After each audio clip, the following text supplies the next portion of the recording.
Hey guys, and welcome back. Do you ever feel like there's a weapon that you hope every game has, and if that game has it, you're always going to pick it? Well, recently with my deployment, I got one of my favorite weapons in real life, and brand new. And today we're going to be cleaning and maybe going back a bit on nostalgia for the FN Scar. So first of all, let me get things clear. With me being Army, I know how to clear this weapon system, and I can show you that it is clear, there's nothing in the chamber, and there's also no bullets with our immediate area, there's none in the mag, and I know how to manipulate the weapon system in a safe way.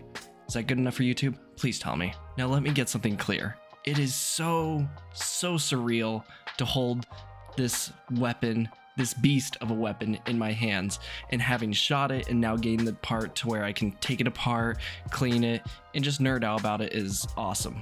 So this weapon is one of my big ones from childhood. Now when I was younger, I had this World of Firearms book that would show you the schematics, and I remember whenever I saw this page I was always there. And today I wanted to show you a lot of the games that really kind of brought me to love this firearm even more. And this firearm to me always spoke as a Spec Ops weapon. This is the weapon that the elites would use. Now it's hard for me to pinpoint what game I really originally loved this thing. However, I think it's Battlefield Bad Company 2. And it's the iconic tan with the silencer. It was so, I don't know, it was so cool to me, especially the way you reloaded it, the way it sounded, and the way it just held itself in combat. It felt so good to use. And to me, Battlefield Bad Company 2 is just a phenomenal game outright. But later down the line, I found a variant of the Scar that wasn't actually tan. In fact, a steel, like silver, and it was the one from Tom Clancy's Vegas 2. Now, in that game, I went through and did every terrorist hunt mission on Realistic, and this is the weapon I brought 9 times out of 10. It was the Scar CQB, and this thing is just, it was so good, and the sound behind it, whether it was silenced or not, it was so much fun to use. It set such a good tone for that game, and it's definitely one of the few Scars I've seen that hasn't been the normal tan. But then Black Ops 2. Black Ops 2 for a lot of people is a nostalgic game, and it has easily one of the best weapon selections of any Call of Duty, and of course, it had my beloved Scar. The sound of the Scar in this game was iconic too, and it kind of set that foundation that the Scar was supposed to be a low fire rate but heavy hitter weapon, with minimal recoil as well. And goddamn, the nights of staying up, pimping out this thing to the best of my ability. It was one of the best weapons looking gold, but I didn't get the chance to get a gold because I wasn't huge into multiplayer till that time. However, when I did get huge into multiplayer, it was Tom Clancy's Rainbow Six Siege. There's actually only one operator in the game that had the Scar, except not the Scar 5.56. This had the Scar 7.62 with a short barrel for 7.62 by 39. Jesus Christ.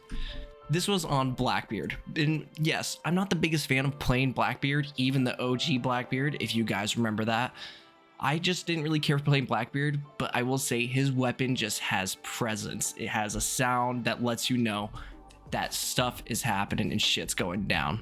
Plus, that iron sight is just clean. Look, the point of this video is not to tell you the history or how to clean the Scar.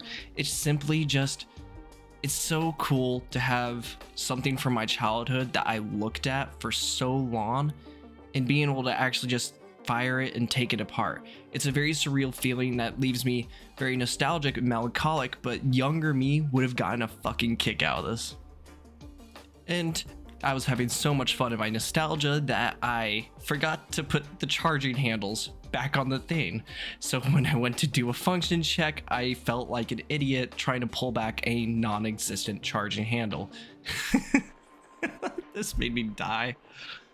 What firearms for you guys were like the big childhood ones and you want to get in real life? And I, in fact, have another firearm that I do want to show you guys. And I'll give you a tip. Step 1, secure the keys. And peace out, guys. And I know this is different from a lot of my other videos, but this one was just really fun to make, and it was nice just to kind of chill out, nerd out about this amazing and beautiful rifle. Peace out, guys.